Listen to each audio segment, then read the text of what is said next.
All right, let's get to it. We have Browns offensive lineman Joe Bitonio talking about the circus, the clown show that has been the revolving door at the Browns quarterback position. He talks about how he feels about Shedeur Sanders finally getting the nod as being the quarterback at the helm for the remainder of the season. He didn't hold back on this situation. Let's get into what he had to say. Welcome to Keep the Vision. Make sure you like, comment, subscribe, share the channel, hit that bell notification, and hype the video. Let's get right into things. Joe Bitonio, the floor is yours. I'm watching. I'm always watching.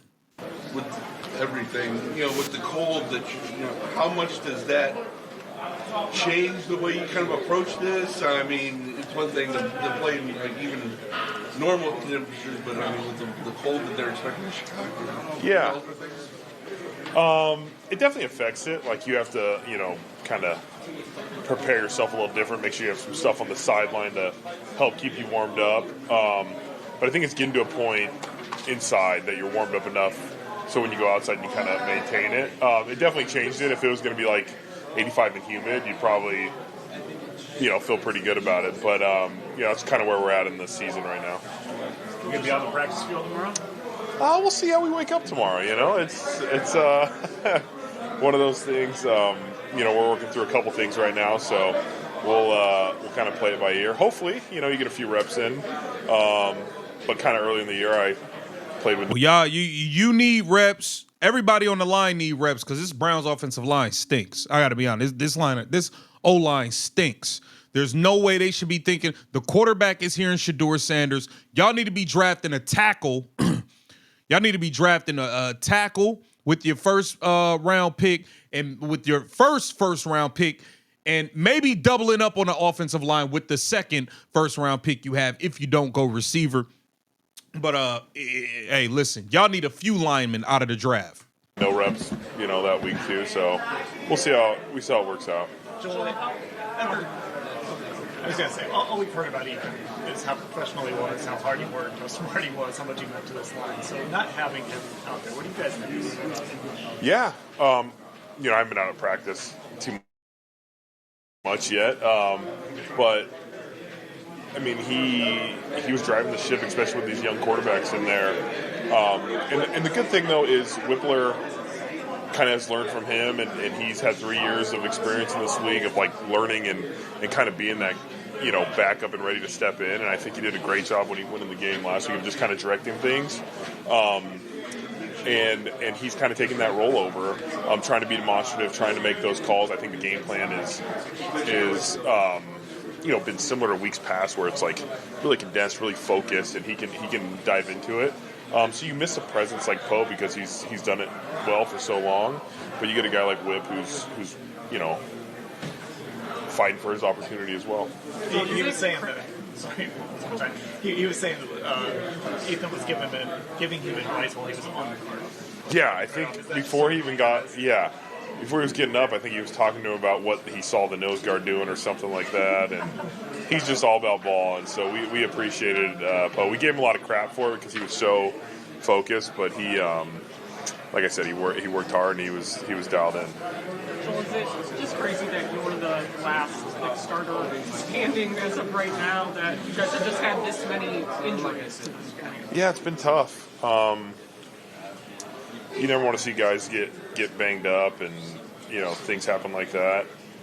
You fight all offseason to try and keep your body in as good a shape as you can, and almost survive a season. And some of the stuff's just you can't fight it. But yeah, it's one of those things. I try and be out there for the guys, and I know everybody's trying at this point in the year.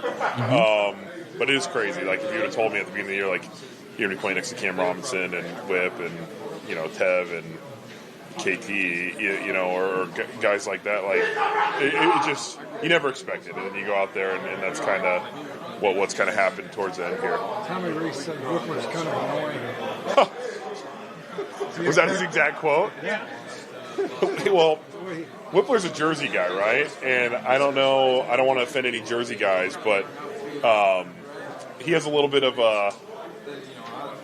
there's a little bit of quirkiness there, you know what I mean? Where he's going to say stuff and he's going to have his little Jersey way about him. All right. So I can see that. If we have a tea time at golf and we start Let's get to the Shedeur.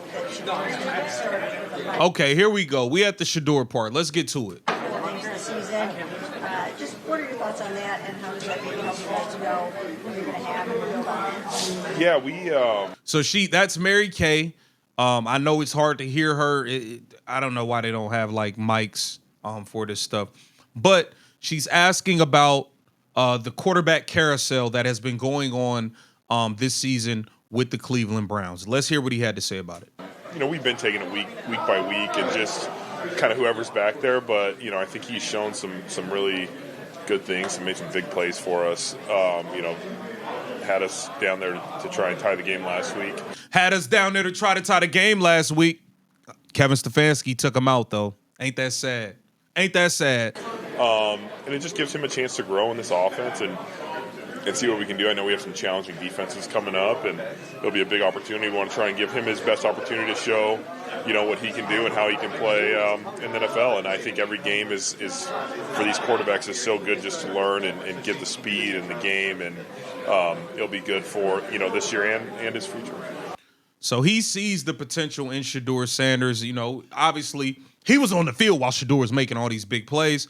So I'm glad that he was able to give credit and say these things like, he's shown us a lot. He got us down to the goal line, and I think he's going to be able to solidify his game right now and in the future for next year. So he sees the potential in Shedeur Sanders. In terms of his elusiveness, is that something that maybe even surprised you at all? Just how he's slipping away from those sacks and stepping up in the pocket, those kinds of things? Yeah, he's doing a great job. If he makes those big plays while he's moving around the pocket, and there's a couple scrambles this last week that, the touchdown and then the one where he kind of just up the middle for like 15 yards or however far it was.